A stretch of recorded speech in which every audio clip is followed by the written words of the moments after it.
Hello, നമ്മളെ ഇപ്പോ social മീഡിയയിൽ കുറച്ച് ദിവസങ്ങൾ കൊണ്ട് രേണുവിന്റെ വിഷയമാണ് ഭയങ്കരമായിട്ട് കത്തിപ്പടർന്ന് തീഗോളമായി നിൽക്കുന്നത്.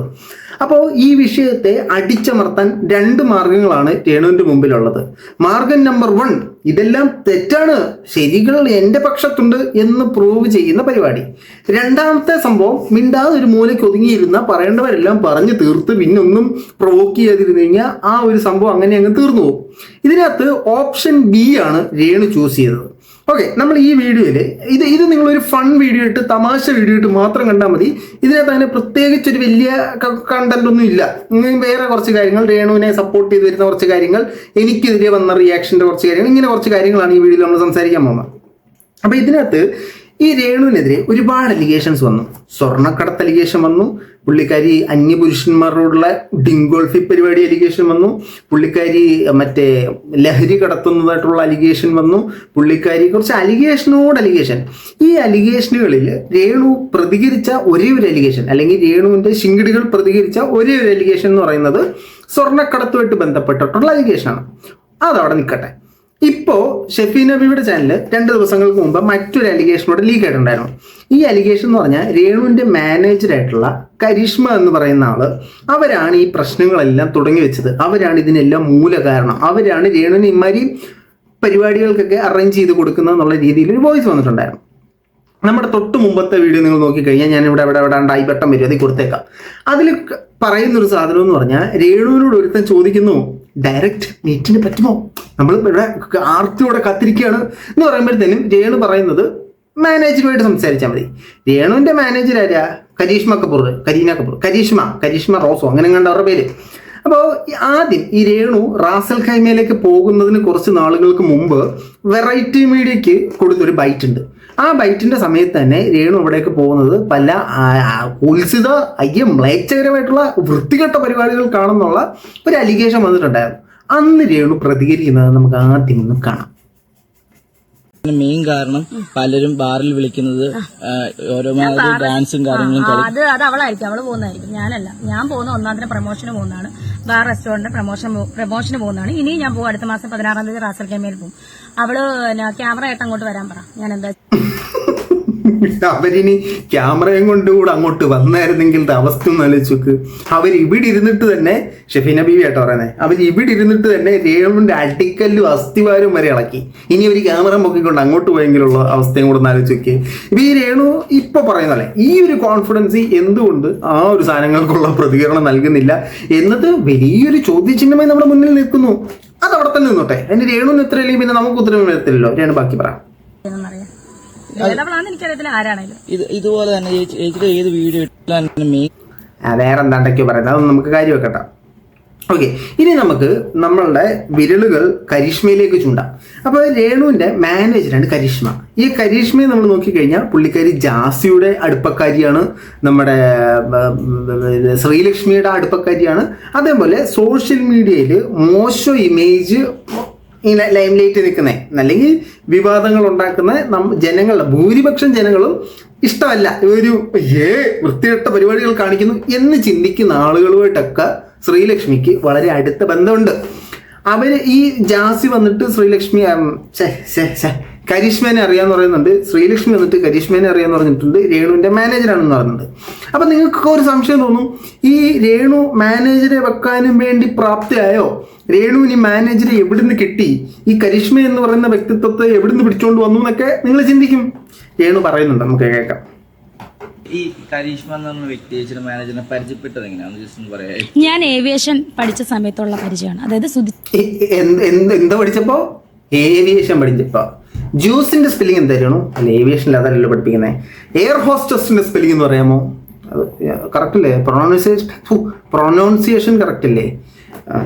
ഏവിയേഷൻ രേണു പഠിച്ചു, ആർക്കും സംശയമൊന്നും ഇല്ലല്ലോ, അല്ലെങ്കിൽ വിശ്വസിച്ചില്ലേ? ഏവിയേഷൻ പഠിച്ചപ്പോൾ മുതലുള്ള പരിചയമാണെന്നാണ് പറയുന്നത്. നമുക്ക് ബാക്കിയേക്കാം. രേണു പറഞ്ഞ് നമ്മൾ വിശ്വസിക്കും. ഞാൻ ഏവിയേഷൻ പഠിച്ച സമയത്തുള്ള പരിചയമാണ്. അതായത് സുധിച്ചേട്ടനെ കാണുന്നതിന് മുന്നുള്ള പരിചയമാണ്. കരിഷ്മ പ്രൊഫഷണലായിട്ട് ഏവിയേഷൻ മിസ്സാണ്, ടീച്ചറാണ്. സോ കരിഷ്മ രേണു നമ്മൾ പറയല്ലോ നീ പഠിച്ച സ്കൂളിലെ പ്രിൻസിപ്പളാണ് ഞാനെന്ന്. ആ ഒരു സെറ്റപ്പാണ് ഇവിടെ കരീഷ്മയും രേണുവും തമ്മിലുള്ള ആത്മബന്ധം. ഇപ്പോൾ നമ്മൾ നോക്കിക്കഴിഞ്ഞാൽ നമ്മൾ പറഞ്ഞ പോലെ തന്നെ സോഷ്യൽ മീഡിയയിൽ മ്ലേച്ഛകരമായിട്ടുള്ള ഇമേജ് ഉള്ള പല ആളുകൾക്കും കരീഷ്മയായിട്ട് വളരെ അടുത്ത റിലേഷൻഷിപ്പാണ്. ഇനി നമ്മൾ കരീഷ്മയെ നോക്കിക്കഴിഞ്ഞാൽ ഇതൊക്കെ ശരിയാണോ നമുക്കറിയത്തില്ല കേട്ടോ. ഇതൊക്കെ ഷഫീന ബീവിയുടെ ചാനലിൽ വന്നിരുന്ന അലിഗേഷനാണ്.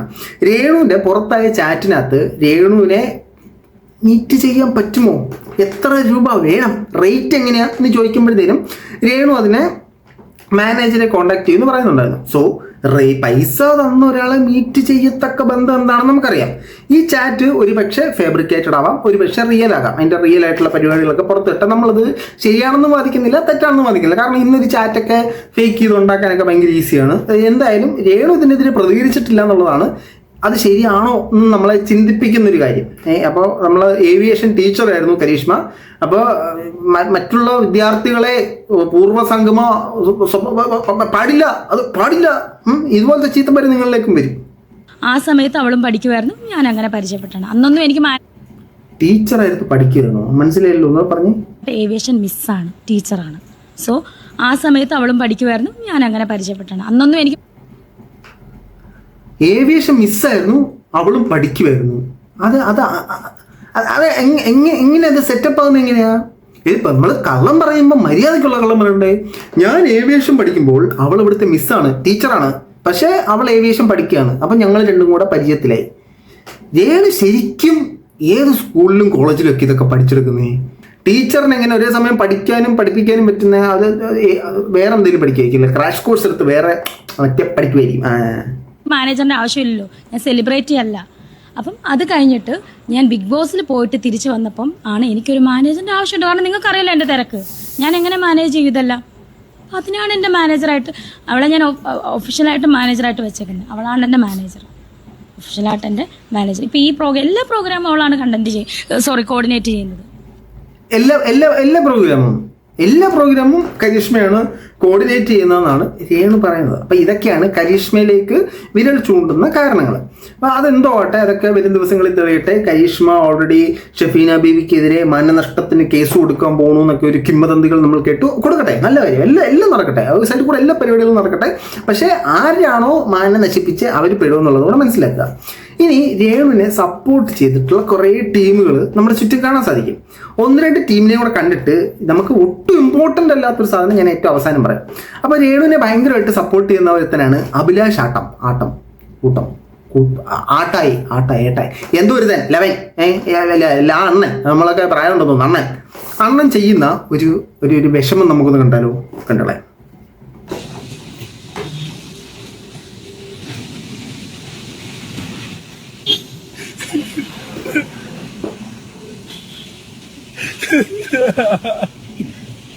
അപ്പിയുടെ മുട്ടിയോ? അപ്പിയുടെ ആയിരുന്നോ? അതിനെന്തിനാ കരയുന്നേ? മൂലക്കുരുവിന്റെ അസ്കിത വല്ലതും? എന്തിനാ മോനെ കരയുന്നെന്തിനാ? പ്രശ്നം എന്താ? ചേട്ടൻ കരയുക. ചേട്ടൻ കരച്ചിൽ കണ്ടിട്ട് വിഷമം സഹിക്കാൻ പറ്റുന്നില്ല. എന്തോ വലിയ വിഷമമുണ്ട്. ചേട്ടൻ അവിടെ ചമ്രം പറഞ്ഞല്ല, മറ്റേ എനിക്ക് ഇരിക്കുന്ന പോലെ കുത്തിയിരിക്കുന്നുണ്ട്. ഇതാണോ സംഭവം? ഇയാൾ എന്തിനു കരയുന്നേ? ഇനി അണ്ണൻ പറയണ.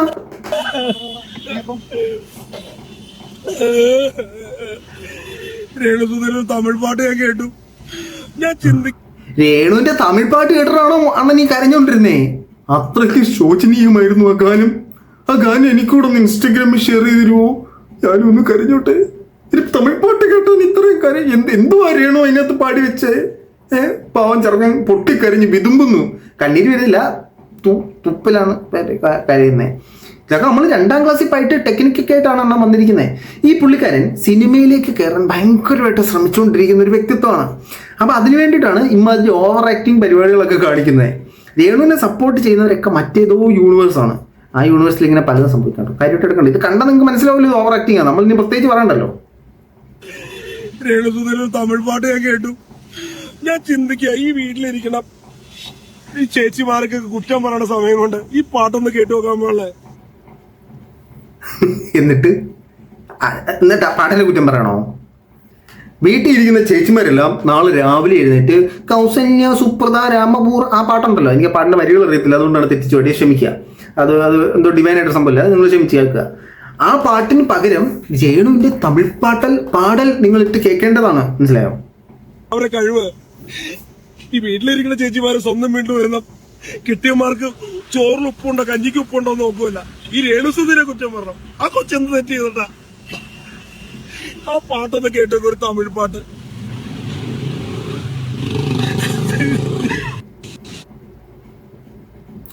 എനിക്ക് മനസ്സിലായില്ല അണ്ണൻ എന്ത് ഉദ്ദേശിക്കുന്നത്. എനിക്ക് മനസ്സിലായില്ല.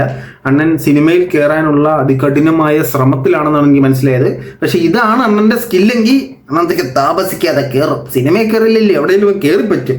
അണ്ണൻ ബാക്കിയും കൂടെ ചെയ്യുന്നുണ്ട്. അണ്ണൻ ഇത് സിനിമയിലേക്ക് കയറാനുള്ള അണ്ണന്റെ പ്രയത്നത്തിൽ കുറച്ച് കാര്യങ്ങൾ സംഭവിക്കുന്നുണ്ട്. അതൊക്കെ നമുക്ക് കാണാം. എനിക്കൊരു വേഷം തരാൻ പാടില്ല നിങ്ങൾക്ക് സിനിമയില്. ഇപ്പൊ ഈ കാണിക്കുന്ന വേഷങ്ങളൊക്കെ പോരെ, ഇനി വേറെ വേഷം കൂടെ വേണോ? ഈ വേഷം തന്നെ ഓവറാണ്. ദശാവതാരത്തിൽ കമലഹാസൻ 10 വേഷങ്ങൾ ചെയ്തപ്പോൾ ചേട്ടൻ ഒരേ വേഷത്തിൽ വന്നിന്ന് കരയുന്നു, മാരാരെ ചീത്ത വിളിക്കുന്നു, മുണ്ടുമടക്കി കുത്തുന്നു, ദേഷ്യം, രൗദ്രം, മറ്റേ പച്ചാളം ബാസി ശ്രീനിവാസനെ പഠിപ്പിച്ച പോലത്തെ ശ്രീനിവാസന്റെ മുഖത്ത് വന്ന പോലെ പല എക്സ്പ്രഷനും ചേട്ടന്റെ മുഖത്ത് മാറി മറിയുന്നുണ്ട്. ചേട്ടൻ അത് മതി. ഞാൻ ഈ കോമാളിക്ക് വരും പരിപാടിക്ക് നിർത്തിട്ട് ഞാൻ എങ്ങനെ സിനിമയിലേക്ക് വരാം? ഇപ്പോഴും കോമാളി പരിപാടി തന്നെയല്ലേ കാണിച്ചുകൊണ്ടിരിക്കുന്നേ. ഈ കോമാളി പരിപാടിയൊക്കെ നിർത്തി സിനിമയിലേക്ക് വരാം എന്ന് പറഞ്ഞുകൊണ്ട് കോമാളി പരിപാടി തന്നെയാണ് അണ്ണൻ കാണിച്ചുകൊണ്ടിരിക്കുന്നത്. വരും സൂപ്പർ സ്റ്റാർ ഇപ്പൊ വരും, അതുകൂടെ കാണാം. ഏതെങ്കിലും സംവിധായകൻ ഒരു ചാൻസ് വരാൻ പോലെ എനിക്ക്. ഇങ്ങനെയൊക്കെ കാണിച്ചു കഴിഞ്ഞാൽ സംവിധായകന് ചാൻസ് അല്ല, പുറത്തേക്കുള്ള വഴി കാണിച്ചു തരും. കണ്ടം വഴി ഇറങ്ങി ഓടിക്കോളാൻ പറയും. ഇതാണ് ചേട്ടന്റെ പ്രകടനമെങ്കിൽ. ഇയാള് ഭയങ്കര കഴിവുള്ളൊരുത്തനാണ്. പക്ഷെ ഇയാള് ചാനലുകളെ കാണുമ്പോൾ, ഓൺലൈൻ മീഡിയകളെ കാണുമ്പോഴത്തേനും കാണിക്കുന്ന കുറെ പ്രസ്ഥാന പരിപാടികളുണ്ടല്ലോ, സഹിക്കാൻ പറ്റൂല. പ്രത്യേകിച്ചും കൂടുതൽ സ്ത്രീകളുണ്ടെങ്കിൽ അണ്ണന്റെ ചുണ്ടുകൾ തരിക്കും. ഇതിനാ മുത്തം വെക്കാനായിട്ട്.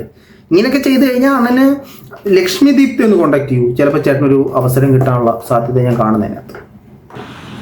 ഒരു അവസരം പ്ലീസ് ഞങ്ങൾക്ക് കൂടെ തരൂ. എന്തിനാണ് ഞങ്ങളെ ഇതൊക്കെ കാണിക്കുന്നത്? ഒരു അവസരം ഞങ്ങൾക്ക് താ. ആരെങ്കിലും ഇങ്ങനെ പിടിച്ച് എവിടെയെങ്കിലും ഒന്ന് അഭിനയിപ്പിക്കും. ഒരു അവസരം നമുക്ക് താ. സോഷ്യൽ മീഡിയയിൽ നിന്ന് രക്ഷപ്പെടണം.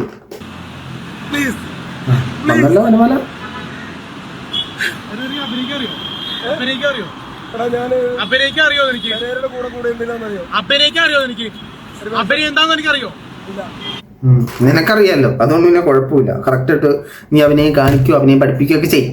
ഇനി നമുക്ക് മറ്റൊരു വിഷയത്തിലേക്ക് കിടക്കാം. മറ്റൊരു വിഷയം എന്ന് പറഞ്ഞാൽ നിങ്ങൾക്കൊക്കെ അറിയായിരിക്കും, ഞാൻ എൻ്റെ വീഡിയോ സ്ഥിരമായിട്ട് കാണുന്നവർക്ക് അറിയായിരിക്കും. ഞാൻ ഇന്നലെ ഒരു വീഡിയോ ചെയ്തിട്ടുണ്ടായിരുന്നു. ആ വീഡിയോയ്ക്കകത്ത് ശ്രീധുവിനെ ഞാൻ പരാമർശിച്ചിട്ടുണ്ടായിരുന്നു. ശ്രീധുവിന് അത് ഭയങ്കര വിഷമം ഉണ്ടാക്കി. ഞാൻ ശ്രീധുവിൻ്റെ വീഡിയോയിൽ അത് കാണാനുണ്ട്. അപ്പോൾ ശ്രീധുവിന് വിഷമം ഉണ്ടാക്കിയതുകൊണ്ട് ഞാൻ ശ്രീധുവിനെ എടുത്ത് അറിഞ്ഞാ കുറഞ്ഞ ഇനി വിമർശിക്കുന്നില്ല. എൻ്റെ ഉദ്ദേശം ഒരാളെ വിഷമിപ്പിക്കുക എന്നുള്ളതോ ഒരാളെ മാനസികമായി തളർത്തുക അങ്ങനെ ഒരു ഉദ്ദേശങ്ങളും എനിക്കില്ല.